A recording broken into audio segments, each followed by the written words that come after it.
Hello there, friends. Before we jump into it, if you like what we do here on cPDH.guide, the YouTube, and you want to support us in a free way, because, you know, that's what friends do, hit that like, hit that subscribe, even share the damn thing. All right, on to the show. Welcome, folks. It's that time again. Actually, it was that time again about 2 weeks ago. However, we're a little delayed by a couple of weeks for a couple of reasons. The first reason is I found out about a tournament the last weekend of September, and technically that qualified as the quarter, so I wanted to make sure that I had all the data for that and added to it, so that way you, the viewer, gets your full money's worth that you're paying for this video right now. So there was that little small delay of probably about 5 days, and then of course I got to record an interview and all that stuff, which takes up a little bit of time. And then our man Bodarnn has been a little busy. Of course, you know, if you notice difference in the background with me, you know, we've all been a little busy as well. So I know you'll forgive me this one time for being, you know, a couple of weeks late. I think there was another video earlier this year that we were a couple of weeks late and nobody died. So there's that. So that's the lateness addressed. Also, I iterated this on Islane's video. RC stuff just came out in the first week or second week of October, maybe like 2 days ago, so around the 14th, 15th of October. Added a new feature to the .guide website. If you look at the commander page, so the commander stats page, you can now filter by event. So if you want to know which, you could actually filter by multiple events. So if you wanted to look at all the sanctuaries across the board, you can click each one and it'll give you all the commander lists that have ever played in a sanctuary event, if that's the thing that you want to do. You can also select by, you know, time as per usual, or, you know, select this year if you know what the cutoff was for, which is not intuitive, but I digress. So anyway, new feature, select by event, coming, you know, it's available now. The kids will be raging for it once they find it. More in-depth video on, you know, website features and actually how you yourself can get the most analysis out of the website, because I'm quite sure people are just viewing it, you know, clicking a button. You know, I do make it somewhat clickable. Oh, another little small thing that I added too. On the metadata, the main metadata page, it shows you how many events and how many games. So I think we just played, well, the community just played, it's like 15th event. There's like 400 and something games in tournament play that are registered. And then you can, conversely, on the open data, which we're not really collecting at this point, possibility in the future because I've got some ideas, but I think it's 200 and something, 228 individual players and like 1,200, not 1,200 games, but like, because I think that's how many we have total, but like, you know, 1,000 games or something, whatever that is. So you can see the, you know, what the metrics behind the entire data is from those pages now with these little static displays that I have positioned there. Anyhow, enough of that shit. That's not why you're here. You're here because it's the this is quarter three. Yes, quarter three report. They go by so quickly, especially here lately. Of course, returning, my man Dallas, doing all right. Another busy guy out there in the stratosphere, doing another busy one, doing the things. I'm grateful that he's taken a few moments away from his Jeff Bezos life to do the thing with me again. So I mean, you can't go anywhere. You know, you can quit Magic, but you got to come back every quarter. Am I right? Oh yeah. What other choice do I have? You know, we started it, we'll end it. Same place. Okay, so let's go over to this next screen here. Ooh, we should make that full screen so it's pretty for the people. We are on the .guide, you know, black background, 2024 Q3 report. Bodarnn Data Wizard. Thank you again, Mr. Man. Appreciate you. All right. Let's see. What is meta? I think this is a lot of times we just kind of gloss over this. I think it's probably time that we kind of touch back on that one more time. So he essentially puts in, I wouldn't say the minimum, you know, requirements, but these are basically the requirements that he's using to establish what meta decks for the quarter. Now, granted, for the quarter, not all year. That'll come out at the end of the year, and it's I forget what Q3. It's one quartile, one standard deviation. There you go. Yeah, plus quartile range. Yeah. all these terms that we use like every 3 months, and then also on top of having that one standard deviation in their performance, also have a 25% win rate. So I do something similar. Oh, that's another new item. There's a tournament data page on the .guide that specifically illustrates the top 10 commanders and only the top 10 commanders. So if you don't have an adequate enough win rate, that commander will not be displayed there. And then directly below that is a list of commanders that is all of that is dynamic. So as events get added, all of that changes. That shows you how many, because it's relevant at this point, how many top fours a particular commander has been a part of. And the idea is that you can look at the list of the top 10 commanders and then compare that to the list of top 4 appearances and make a determination on whether or not a certain list is a flash in the pan or if it has some, as they say, staying power, with the little blue. So that's there for you guys, but also that's a similar method by which Bodarnn uses to determine, circle back, what is meta and what is not meta in, the data for the quarter. So he even gives some examples here. These commanders may or may not be listed in those below listed commanders. What is performance? It's the actual difference. It's the difference between the actual and expected win rate. Yeah. Play's reading well today. So that pretty much sums that up. Gives you another example about whether or not it represents 10% of all decks. If it does this, it does that. That's it. Win more or less than it's represented. Exactly. That's what it means. You give me a chance to over-explain it, and I will. So the TLDR. Gotta get a new mouse because this thing is like cracking and it's not smooth. So we had 95 organized games. Now that's a lot. That I think down below he actually gives a difference. I think it was like 60 something games. It's a significant jump in the number of reported games.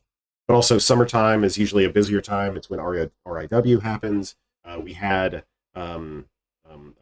another Philly, so a non-richest to rags event in Philly happened. So the Popper Pit event number 1 happened this last quarter, which was the event I was waiting on the data for. So the Philly scene is apparently growing. So not too shabby.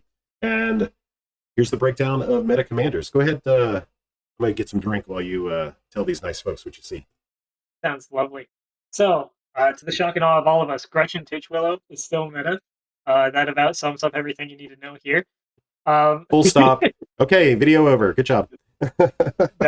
So the commanders that are still classified as meta are Gretchen, Malcolm Breaches, and Abdel Ironthrone, none of which I find particularly surprising. The new meta commanders, Weavers, jumping back up into meta. I think they've been off and on meta, back and forth, mainly due to play rate, not necessarily win rate, from what I've seen. We've got Risen Reef, which is a new one, another Simic deck. Lots of Simic in this meta representation. Then you've got Cutzel for Selesnya, Malcolm Kedis, and Vol Shadow Thieves, which is a pretty new one for the meta report.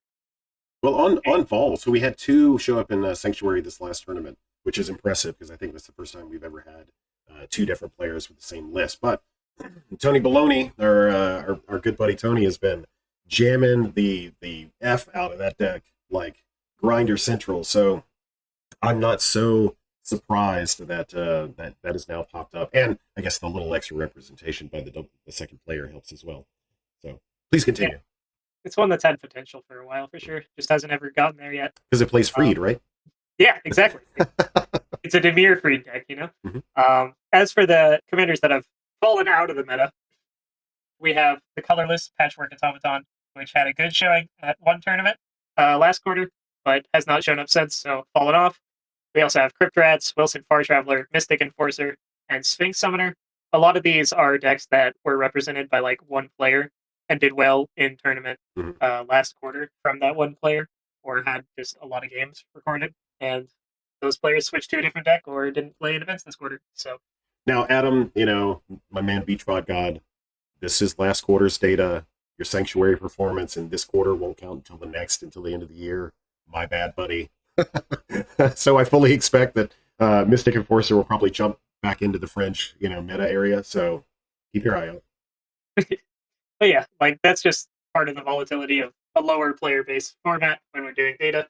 Sometimes one player really does make that big of a difference.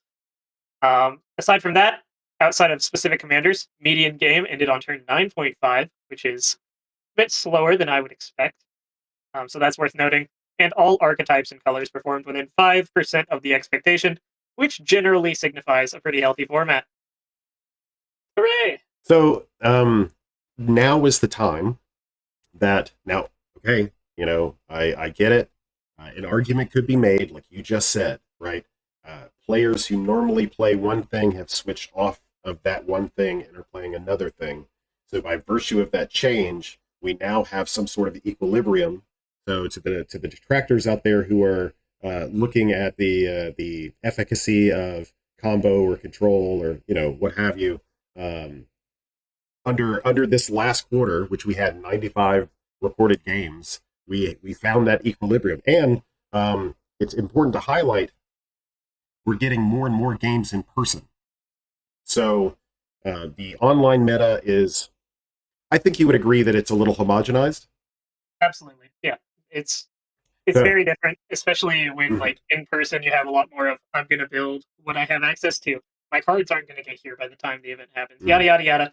It's still Pauper, so like it's not as big of an issue as it is for other formats, but you do definitely have some of that floor meta or whatever you want to call it, just building with what you got. Yeah, 100. And at RIW this year, we had a team of like 8 or 9 people show up. So that is indicative, in my mind, that is indicative of less of a floor meta and more of a, planning and projecting out, like a game plan, working on various lists, competing against each other to develop those lists, so, we had, which I would think is a little bit of an improvement from RIW 1, coming into RIW 2, people were a little bit more battle hardened, as it were, which really exposed itself in the gameplay. And then on top of that, looking at the common cause, I can't remember if there was 2 in this cycle or not, but one of the common causes actually had, we expected, the meta, how about this? The meta that you would typically historically expect with common cause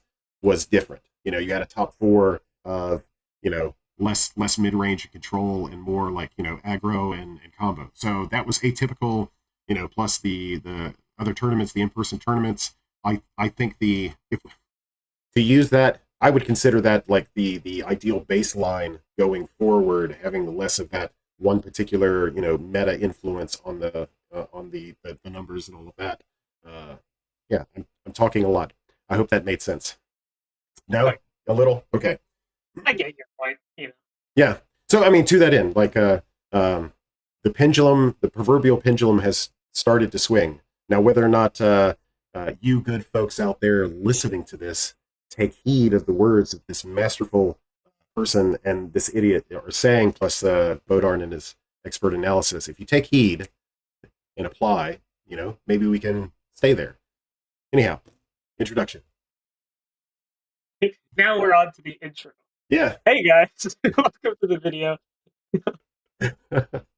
So yeah, once again, Bodarnn wants you to get a little bit more intimately familiarized with the terms meta and performance. We stumbled through that a little bit more clumsily. Please feel free to enter that into your favorite AI bot and discern like something and extrapolate it a little bit more definitively what that means.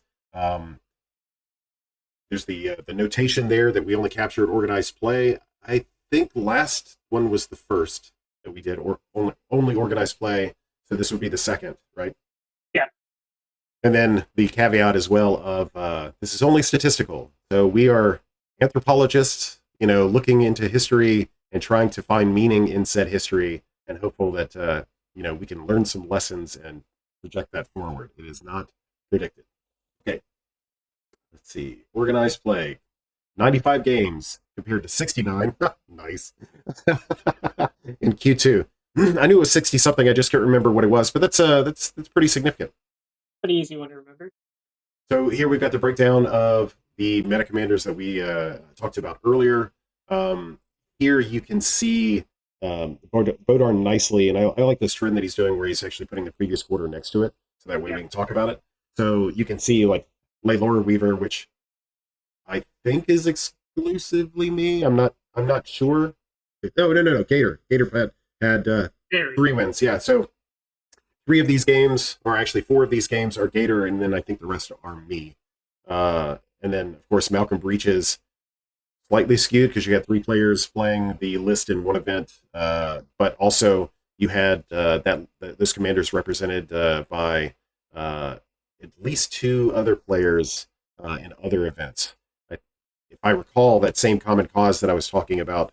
Yeah, there was one in that event. There's one in that event, but there's a play group out west in Southern Cali that they all work together to brew lists and stuff like that. And I think, I can't remember which event it was, but one of the events they both showed up with. I think it's Nolan and then one of his buddies. They both showed up with a Malcolm Breaches. So healthy representation there. And as you can see, it also showed up in quarter 2. So Malcolm Breaches not likely to go anywhere.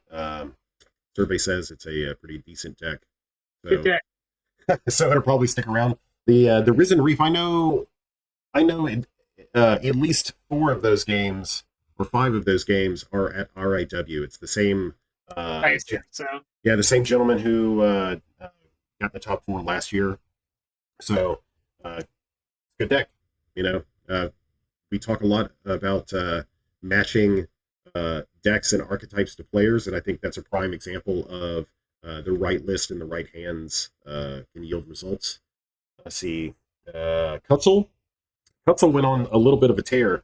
I played Jason Jason played in a Sanctuary, then I played against Jason notoriously in RIW, and then I think he this latest Sanctuary would have been this quarter, so those numbers wouldn't count. But yeah, he's been on a little bit of a tear with that deck, and really, really putting in the work to show its viability. I'm not exactly sure how much that list has changed over the last couple of months, but I know he's been grinding with it. And then Ball, as denoted, now once again I keep talking about tournaments that didn't happen in this quarter, but Tony Baloney, I think everywhere he showed up, whether it's online or at RIW, and I think Tony Baloney also finished in the top 4 of RIW as well. So notably contributing to some of these percentages you're seeing here on the screen. So anything stand out in those meta guys for you? So notably, 3 of these were, like we mentioned before, meta last time: Abdel, Iron Throne, Malcolm Breaches, and Gretchen. So those are probably here to stay around for a while. Vol is notably the only one that would have had. Oh, I guess Vol. Yeah, so Vol Shadow Thieves is the only one that had enough games last quarter that it could have been classified as meta, but just didn't have the win rate. So once again, showing that really strong representation, mainly from one person, but still, it's very possible that you see it at events. Because if Tony's there, probably Evolve. And he's super proficient with the list too. So never count yield Tony Baloney out. Love that guy. Anthony, my apologies. Hey, off meta.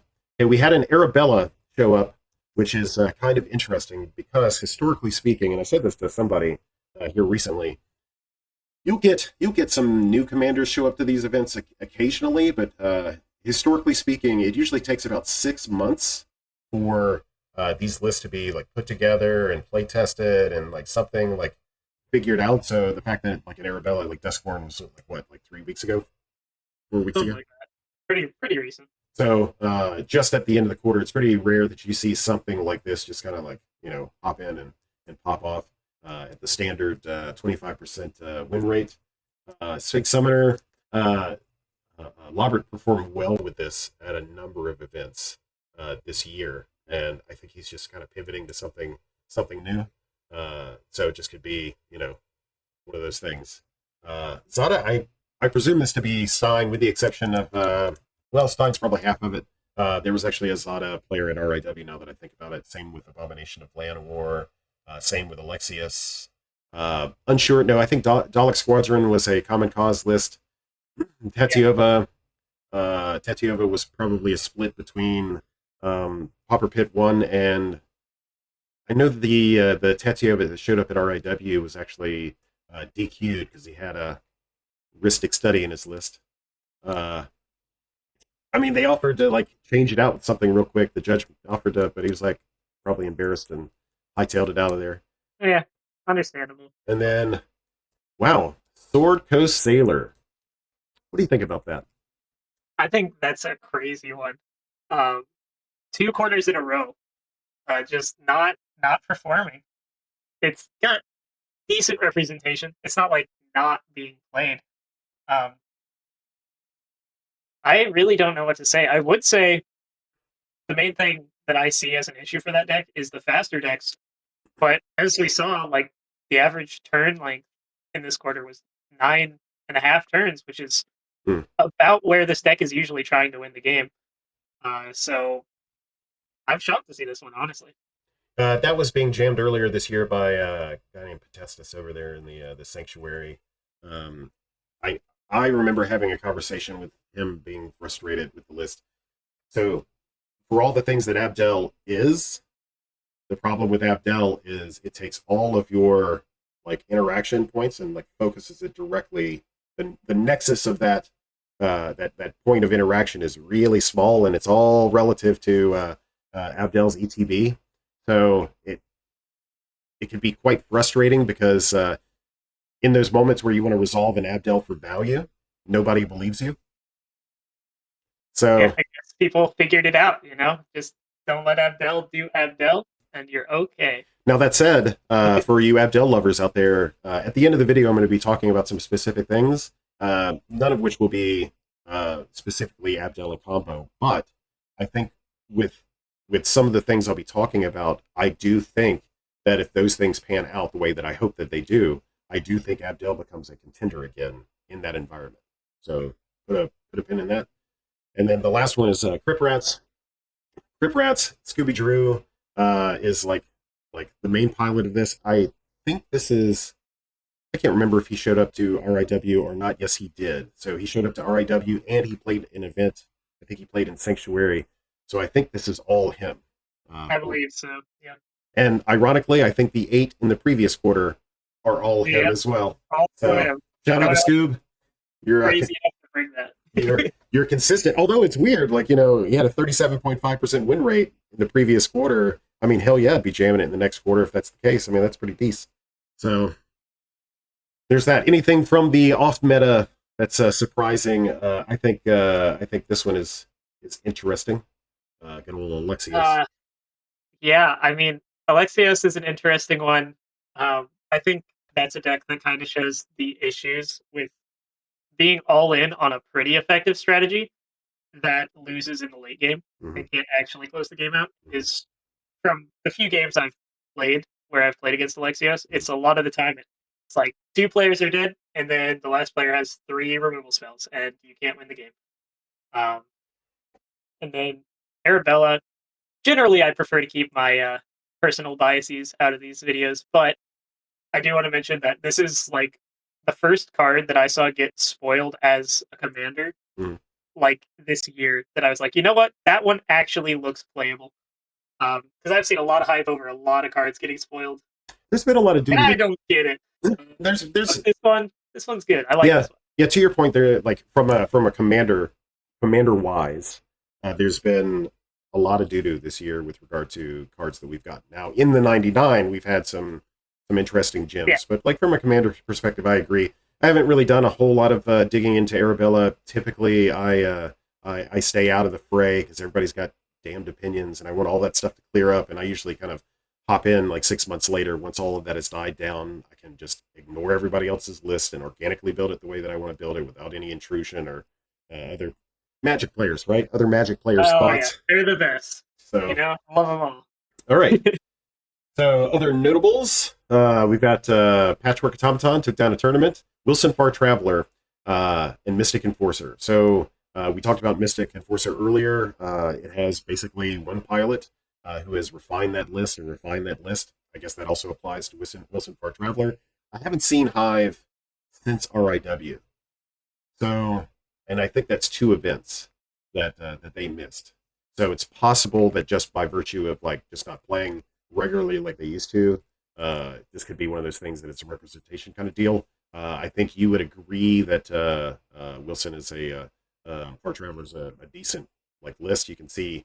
Yeah, 33% win rate both quarters. Just less representation this quarter. So there's that, and then ironically enough, Mystic Enforcer still maintains that 33.3% win rate. I actually calculated that up for Adam and sent it to him. Told him good job via DM. So, all right, what everybody's been waiting for. We talk commanders, and everybody's like, yeah. You know, I know Gretchen's good. Yeah, next. You know, I get it. So the popularity of each archetype. So right now on the screen, you can see a little bit of the winning turn for each archetype. All that stuff's just kind of cut off. The reason why is I want to focus on these two particular tables. So I guess these are two tables. 4 and 5. The popularity. So mid-range consistently has a popularity in the mid to high 30s, right? Combo will vary by some degree. Aggro and control are probably the two archetypes that have the greatest amount of variance. Otherwise, like combo and mid-range are guaranteed to be represented, pretty equally, from quarter to quarter. I have no real comment now on the increase or decline or what have you from Q2 to Q3. Going to cover that a little bit later. But do you have anything for you popularity-wise? People like what they like. That's why they're popular. I mean, yeah, I think I've said this before on this channel actually, but I think just the way that our format is marketed tends to draw in mid-range and combo. Multiplayer, I think, draws in combo players, and I think the marketing for our format, especially to EDH players, very much kind of appeals to the mid-range lovers out there. So. Mm-hmm. And yeah, so I guess that makes sense too, because we do have a number of cEDH expats, and they're coming directly over to combo there, combo here, that sort of thing. But to your point, the rest of the demographic whom we are trying to target, who play just regular EDH, and we're trying to basically step up, go from like a high level to a competitive environment, they'll probably favor a mid-range because that's more closely what they're used to playing. Performance. Oh boy. The fun one. So, yeah. So this one's interesting from one quarter to the next. Now, to pivot back to what we said earlier about certain players who historically played combo have started exploring other options, and I think this is the first quarter we've experienced something of a team metric, and I don't think that's going to get be any different. I was going to say get any worse or get any better. I think we should. What's your? So I don't think that'll be any different moving forward. Not only do we have the Common Theory folks who are doing somewhat of a team exploration kind of deal. There's ruminations that the Common Connoisseurs folks are looking to, maybe not in the same way as the Common Theory guys, but putting together something more of a collaborative effort, the old export of the dojo, as it will, to be determined. We already, like I said earlier, we already had a group out of Livonia, All That Games, I remember their name this time, who showed up as a team to RIW. So we're starting to see more and more, of these like small collaborative groups kind of get together. I don't think that's going anywhere, So, and whether or not, okay, I've got Bobby in my head. Sorry, buddy. Whether or not that's a good thing or not, we'll find out. That we will. So, yeah, relative to the performance, you can try to draw some causation and correlation out of these numbers. Just know that it's probably likely influenced by those myriad factors that we spoke to earlier. Teams of people making dynamic shifts in the types of decks that they're playing, whether that be online or in person. Don't want it to sound like I'm pointing to any group in particular, because I'm quite sure the All That Games crew probably coalesced around. Now, they didn't play the exact same thing, but I'm quite sure they had conversations that coalesced their thought process from a broader thing to something a little bit more focused. So there's that impact there. So yeah, that's what these things these things can happen over the course of one quarter. How about that? There you go. That's a great segue. Yeah. All right. Okay, so winning turn of each archetype. Oh, yep, let me get that to the top there. Whew. So Same. I don't think. Oh, there's one notable here. I think there's a lot of notables here, actually. Okay, I think this is a very... take it away, Dallas. So what Clay's referring to, obviously, is, mid-range actually won games this quarter, so that's cool. What a jerk. and also, notably, the average turns stayed exactly the same, even though every single archetype sped up, theoretically. It's just that mid-range is at 11, and with that, even though every other archetype sped up, the average stayed the same, which I think is very interesting to know. So how about that control being 3 turns faster than mid-range? Yeah, how about aggro being slower than control too? I think a lot of that is attributed to, once again, going on my tangent about combo best play combo. A lot of our control decks in our format use combo as their win condition, right? There aren't a lot of control decks that actually win through damage, and therefore they still have the ability to actually win those games at a faster rate because, once again, puzzle box propaganda, combo just wins faster, it kills everyone at once, it's easier. So they have that potential, and even in, Malcolm Breaches is explicitly a control deck, right? But it's still playing Malcolm. That's probably the primary vehicle for this number right here. Exactly. It's still Malcolm. They can still go turn 1, I don't know, the dude that changes types. Turn 2, Malcolm. Or turn 3, Malcolm. Turn 2, Reckless Fireweaver. Turn 3, Malcolm. Don't forget about Lotus Petals and Simian Spirit Guides. At on curve, winning on turn 4 is very possible with any Malcolm Red deck. So you just have that potential to just kind of accidentally do that. Same with a lot of the control decks. They're using combo as their win condition and therefore have the potential to just instantly win the game at any point where they have the mana to do so. Whereas aggro doesn't have that, right? Your Goldilocks land for Arabella is what, turn 6 maybe? And your Christmas land wins are just faster with combo. That's just how it naturally is. Unless it's I don't know, Alexios, I guess. Turn 1 Alexios is pretty good at closing out the game with no blockers. But yeah. Tangent over. No. So I rarely talk about my own play and brewing experiences in these types of videos. I rarely do it at all because I'm usually the one interviewing and stuff like that. But specific to this quarter, because I was actually a tournament winner in this quarter and spent a lot of time focusing on one particular deck. Laylor Weaver deck tech incoming. So my secret for Laylor Weaver is to mulligan to a freed analog, and then the rest of the deck, if I built it correctly, will work itself out. So as long as I have the combo piece in my opening hand, which is funny, because I don't think anybody really figured that out. So if you see me play Laylor Weaver and I keep a hand, I have it. I'm starting the game with it in my hand. So sometimes there's 2 copies. So tech video. Yeah, I mean Gretchen, same thing. I'm only getting for an untapper and a land untapper and a freed equivalent. That's and hopefully a land enchantment. But sometimes that's asking too much. I don't even focus on that. Yeah, as long as it's more streamlined because it's in the commands. Yeah. You have all of that. You need one thing. So as long as I've got the freed, the rest will take care of itself. So that's the way that I built the deck. I'm going to be pivoting off of that in the next tournament, which is kind of sad, but it needs a break. I think people have seen it too much, that sort of thing. But yeah, that's archetypes and turns, and we're getting really fast out there. Control sped up so much.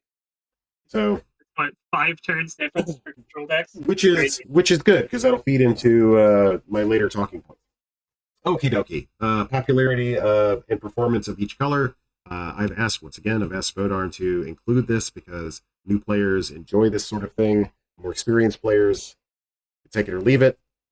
We have it in the report here for those individuals who want to explore that at their own leisure. We will be moving on to the conclusion. So that guide has collected 26 more games than last quarter. Of course, once again, Gretchen, Regis Malcolm, Abdel Adrian, or Abdel Iron Throne remain meta, and then we've had all those other people show up. Laylor, Risen Reef, Kutzel, Kedis, Malcolm, Vol, Shadow Thieves. They moved from off meta into the meta slot, and the other notables that we read off earlier. So there was a decrease in control, which you're going to actually see illustrated here momentarily, which is interesting because along with the decrease in control, there was actually a decrease in performance of control as well. That's something that I've been thinking about with respect to these larger pieces. Once again, as we get into these, I'll be showing some graphs at the end. I feel like Ross Perot. Look at my charts. You guys are too young for that. Combo increased in popularity by 5%, but it also decreased in performance by 21%. So the Y will be the Y for all of these is going to be kind of like the sticking point that I'd actually like to hear for all of you guys who've made it this far, 45 minutes into the video, and you're seeing these numbers and you have some hot take, or not so hot take, if you have an educated hypothesis on why this might be, love to hear it. Absolutely love to hear it. Relative to these numbers, my man Dallas, what are you thinking about this whole biscuits and gravy kind of deal?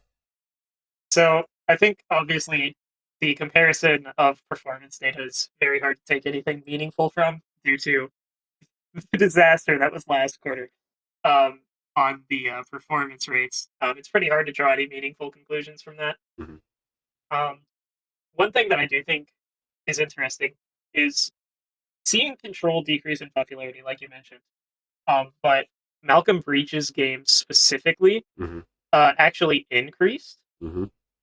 which is telling me a lot of the control stats are probably, like you mentioned earlier, specifically Malcolm Breach's. Mm-hmm. So it was overrepresented. I wonder how that happened. Yeah, extremely overrepresented, and likely takes up a good chunk of the control archetype as a whole and their statistics, which is interesting if you look at like the color performance and stuff, because at that point it's like not overrepresented because there's so many red decks, right? Mm-hmm. And that makes it kind of and so many blue decks, and is it, if you look at the appendix down below, is it very popular? Malcolm, red, very popular. Mm-hmm.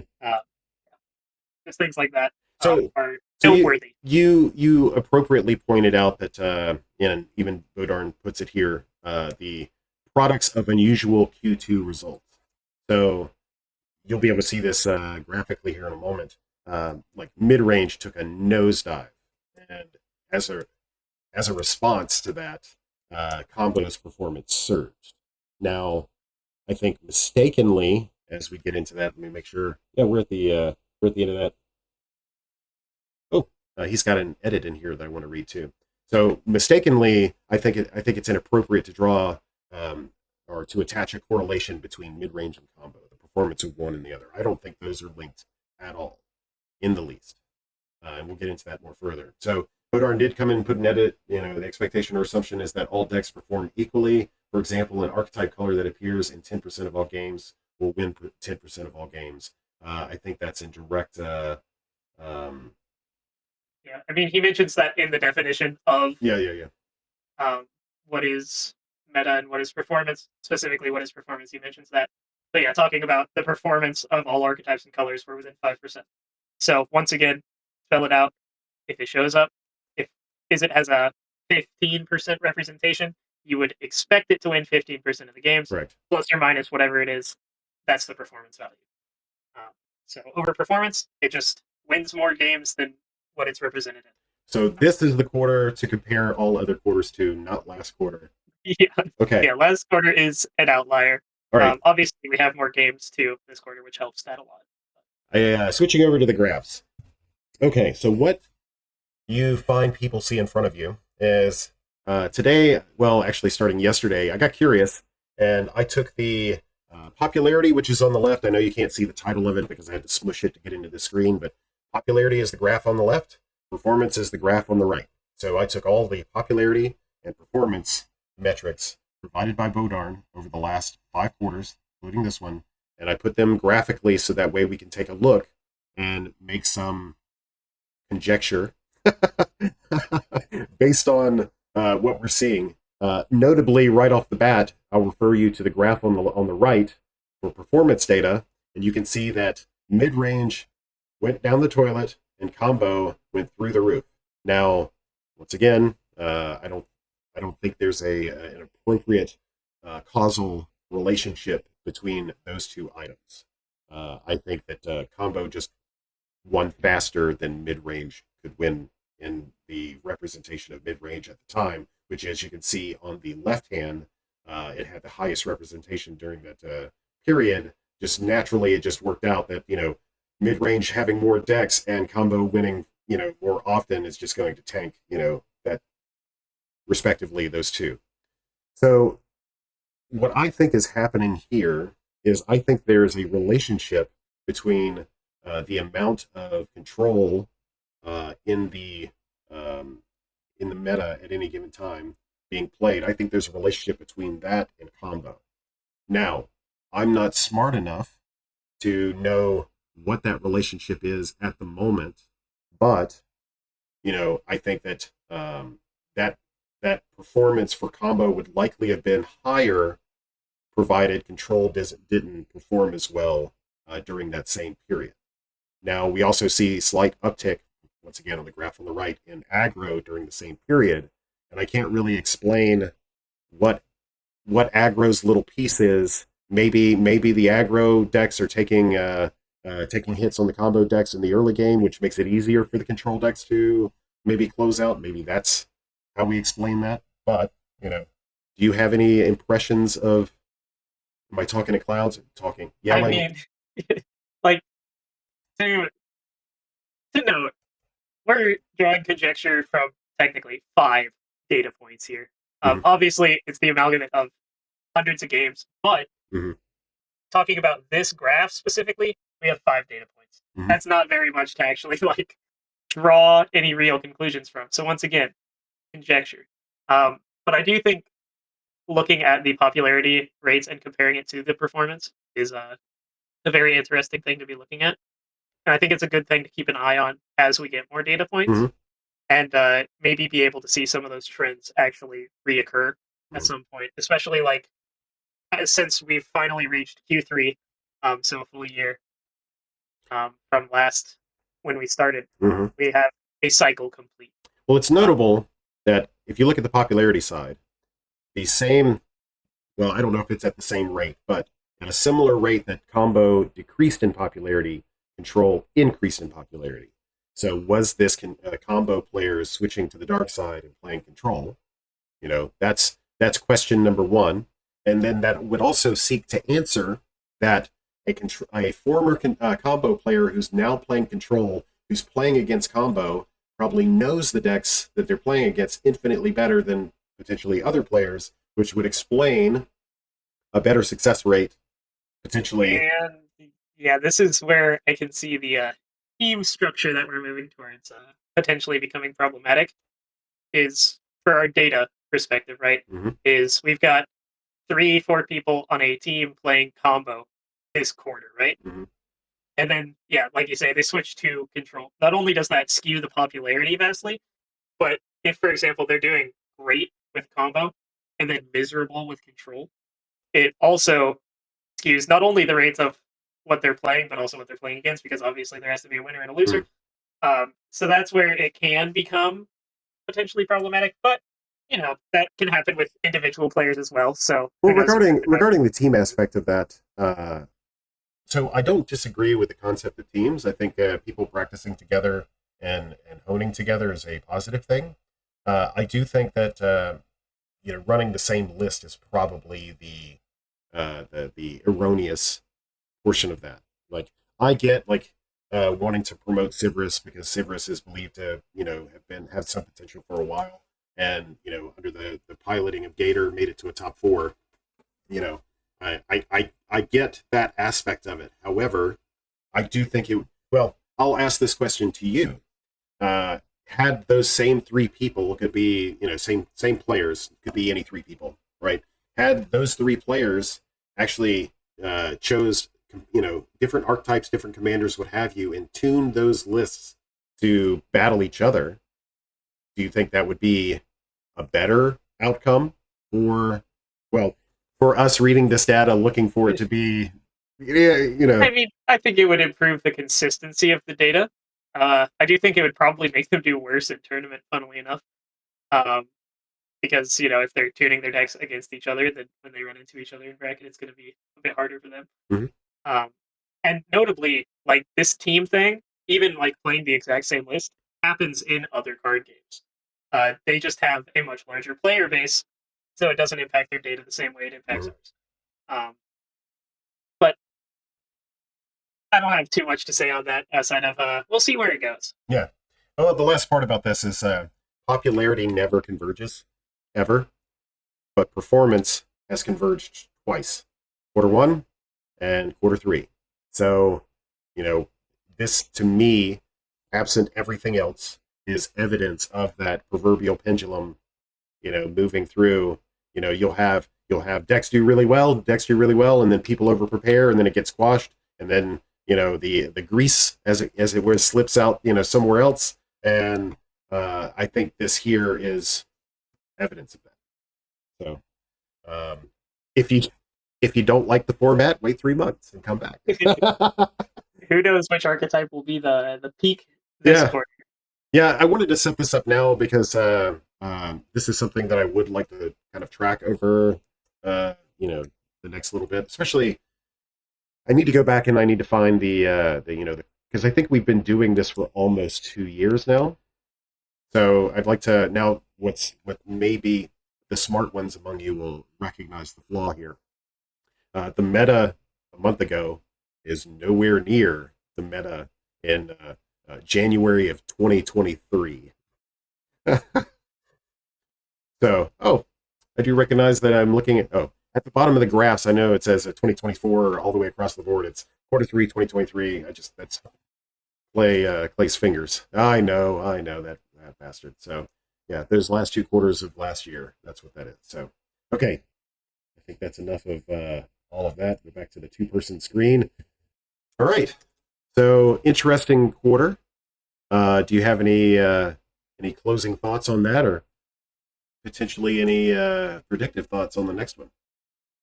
Well, I mean, I'm always happy to see performance converging. I think that's, like I said before, a good sign for the format. Generally, that's what you want to see. So I appreciate that. I don't have anything terribly predictive. I would like to see how Arabella does specifically going forward and how that deck develops, because I've seen some people starting to take the brews in different directions than what was initially conceived. So that's one I'm interested to keep an eye on specifically. But yeah, I think it's time for some old favorites to kind of come back around. The Crackling Drake about to come back from Clay. So, well, maybe not me, but like Crackling Drake Control, potentially Sir Conrad Control. I'm wrong or rightly, I'm kind of on this trip right now about it's inspired by player responsibility. So how do you make a player be responsible? You make them play control because they have no choice. Fair enough.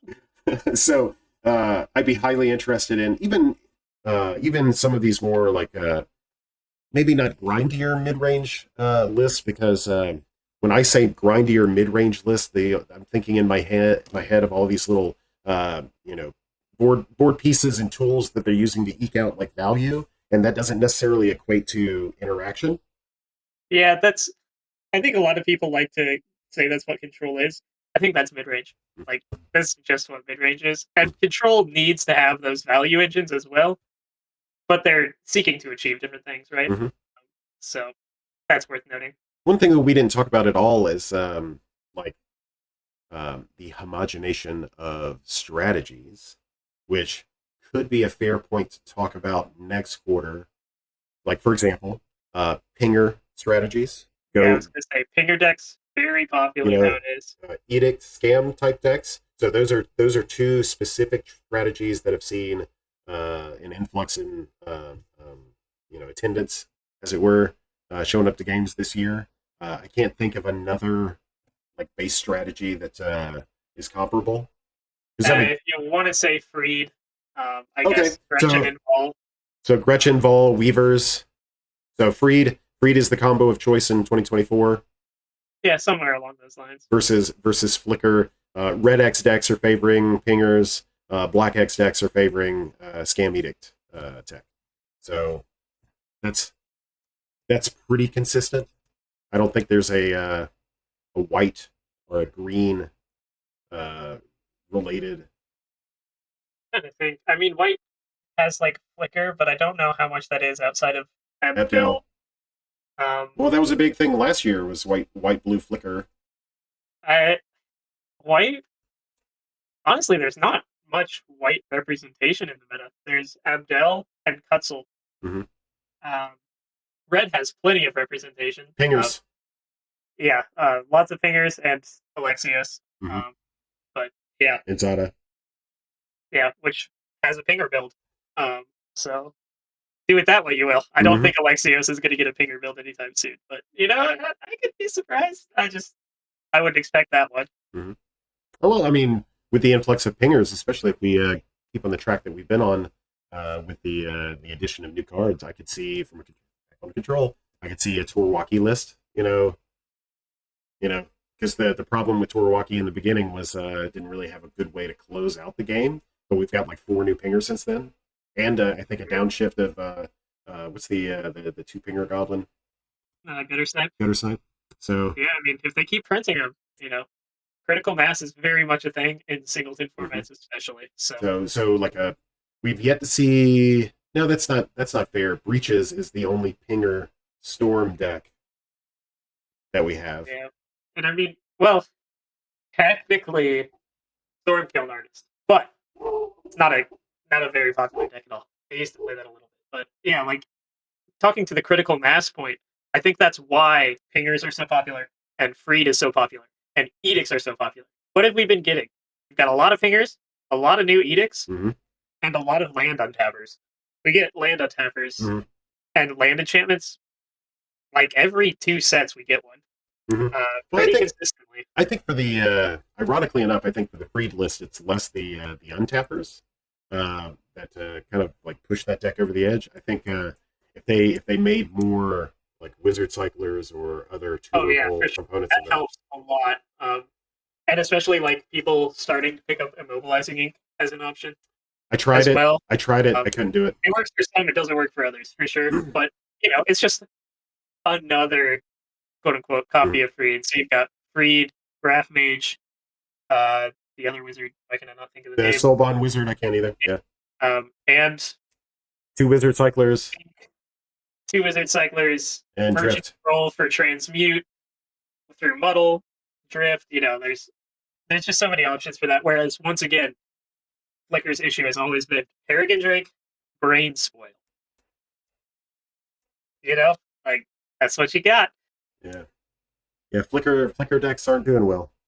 Yeah, we need more redundancy for Flicker. Give us Cloud of Fairies 3, and then we'll start cooking. Wow, Cloud of Fairies. Like what would I tap 3 lands? Cloud of Fairies for 3. What with a 7 CMC? 4 mana. Untap 3 lands. Cloud of Fairies is 2 for 2. We could have 4 for 3 and 5 for 3. There we go. Done. Call it a day. Power creep. Get on this now, Gavin Verhey. All right. That comment, please. That's enough of that. All right, Dallas, my man. Definitely appreciate you. Now that you're settled back in, we got to get some games, man. Yeah, we'll get there.